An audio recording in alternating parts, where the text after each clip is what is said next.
How's the week been? Obviously frustrating, slow out of the blocks again, frustrating the inconsistency's still there. How have you handled that this week? Well, we actually weren't slow out of the blocks. I mean, we had the first 5 scoring opportunities of the game and we botched them all. So the game probably changes or turns on its head a little bit if we convert those. But certainly Adelaide then got on top, pretty quickly, and we've broken the game down really thoroughly as we always do. And we were disappointed with our performance, impressed with theirs, but disappointed with ours. So we don't see it as anything to do with our start or anything like that. It's just with the type of footy we want to play on a consistent basis, which we're not doing, which is frustrating. But we're 7-5 at this point in the season, and we've got a good opportunity going forward. So there's a lot of optimism around the club for what is in store for us in the second half of the year. Does it feel like just a small step back given the great momentum you had going into the game? Yeah. I mean, it's always bitterly disappointing. I'm a really horrible loser, as most competitors are. I hope we're gracious in defeat, but the loss really hurt because we thought we were well placed. We had the 22 that we thought could get the job done, and we didn't. So, but we'll just work on the things we need to work on. But I think this week we've reinforced some of the things we do well, and we're going to try and get back to that sort of footy and talk a bit more about some of the things we do well rather than just focusing on the negatives. You talked a little bit about players standing and waiting at contests and that. Is that something you've drummed in pretty heavily this week? Yeah, I mean, we like most sides, play our best when we're really making the play, and I thought we were very reactive in combination with Adelaide being very proactive, which is a pretty bad equation, when you're trying to get on the front foot. So, as I said, I think some of the positives of the way we play have got to be reinforced with the players so that we take that mindset into a game rather than waiting to see what's going to happen. At times, have you been too negative with them, or you just think this week you've got to actually pump them up a bit? No, you always find the balance in terms of the way you want guys to play. I'm really conscious of not being a critic. I think there's enough of them. But I think that my job is to also obviously point out things we need to work on, but then provide the training stimulus and the solutions to those problems. So nothing's really changed there. You spoke, Brad, of the inconsistency of some players. Are you tempted this week to make a statement at the selection table? Nick, I would if it was that simple. But I'm a really big believer in coaching players through challenges they face, and we've certainly got a lot of guys who their own performance have put them on notice. So, those guys will have to step up. But we've got the fortunate position where we've got a few players returning from injury. We've got some players in good form in the VFL. So we're really open-minded with selection this week. We're going to make some decisions, and because of performance last week, we've got some guys under pressure, no doubt. Speaking of players in the mix, Ben Brown and Jack Daw both played really well for Werribee over the weekend. Yep. They obviously up for contention. Yeah, they both are, but we're also conscious that Robbie Tarrant played his first game, and look, his work rate was terrific. Couldn't get into the game primarily because of the way we were moving the ball more than anything Robbie did. So, the three of the guys there are probably vying for the one position. So it'll be a tough call, but it has been all year. But my thought is that Brown will get his opportunity at some point. Whether it's this week, I'm not sure yet. Just going back to Nick's question, is that the next step for this team? I mean, you look at the top teams, there's probably 10 to 15 players every week are going to play well, where here there might be half a dozen. Yeah, I think that's fair. I think that's a fair assessment. No doubt it frustrates a lot of our players who are consistent to have us labelled as being inconsistent. And that's not a label, that's just a fact. I mean, we have had good performances and poor performances. So, it's just about bridging the gap and making sure that we've got players who are all performing to the required level on a consistent basis. So there's no doubt that's the next step for us. What have you made of Melbourne's recent form?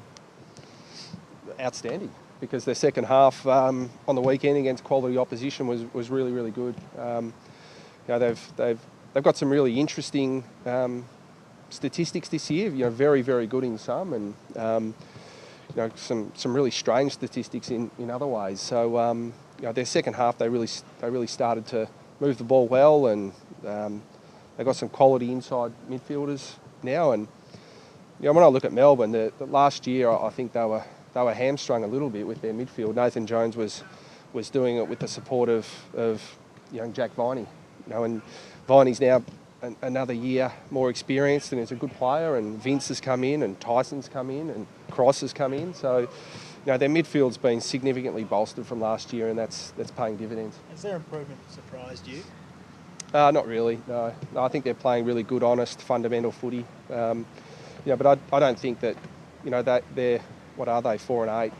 So, Ruzzi's a competitor. I don't think he'd be sitting back wrapped at being 4 and 8. I don't think anyone would be. Just a bit of talk about Daniel Wells. People sort of speculating where he's at. Where exactly is Daniel at the moment? Yeah, well, I've heard there's been some speculation. I hope you guys all feel we've kept you up to date all the way through. We're initially thinking that it was a very minor injury, hopefully a 1 or 2 week thing.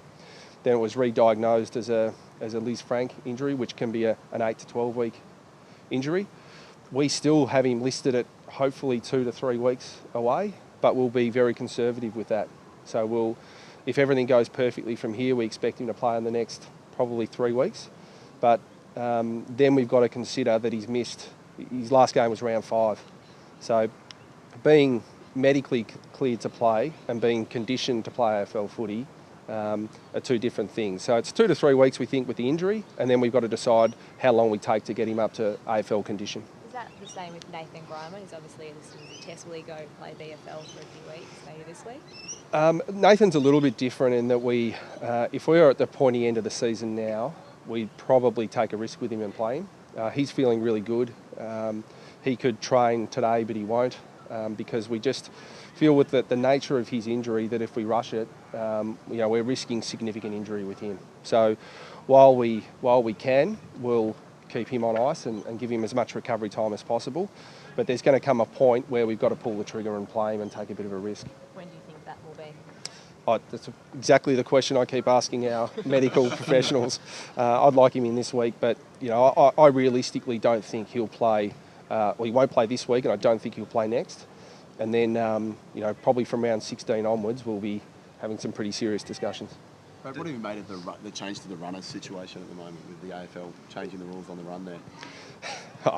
It shouldn't make much impact. My great fear is that the umpires overreact early. I hope they're pretty lenient on it and they don't pay unnecessary free kicks because a runner's within 20 metres of a stoppage instead of the 25 he should be. They've reduced the runners to 1, which means our runner, we whacked a GPS on our runner a couple of weeks ago and he runs further than just about all the players. So that's why they call him a runner, I suppose. But look, I hope it doesn't impact much. I certainly don't think it'll impact our coach's box too much. And, we want to see the players play. We don't want to see officials and doctors and runners and water boys out on the ground. So if we can fix that, that'd be good. But I just don't want the umpires to overreact in any game this week. These have been pretty tough to score against this year, Brad. Is that the biggest challenge this week? Yeah, it's really interesting. They're 13th from scores from inside 50s, but yet they're the hardest team to kick a goal against from inside 50s. So that either suggests 2 things. One, that the opposition just miss a lot, which I suspect there's more to it than that. Or Melbourne are forcing the opposition wide and are forcing them into really tough, rushed shots at goal. So we'll have to be really smart with our ball use going forward. Lyndon Dunn's in career best form.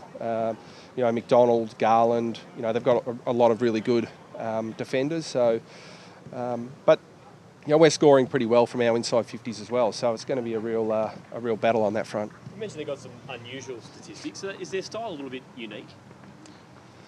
Not to Paul Roos, it's not. It's very. I mean, he's the senior coach, so clearly he's stamped his authority on the way the team plays. But it's probably unique in terms of the last 18 to 24 months of footy. But it was really successful in the second half against Essendon, and they'll be looking to build on that type of footy. So I expect a pretty good game on the weekend. Thanks, Brad. Good on you. Cheers.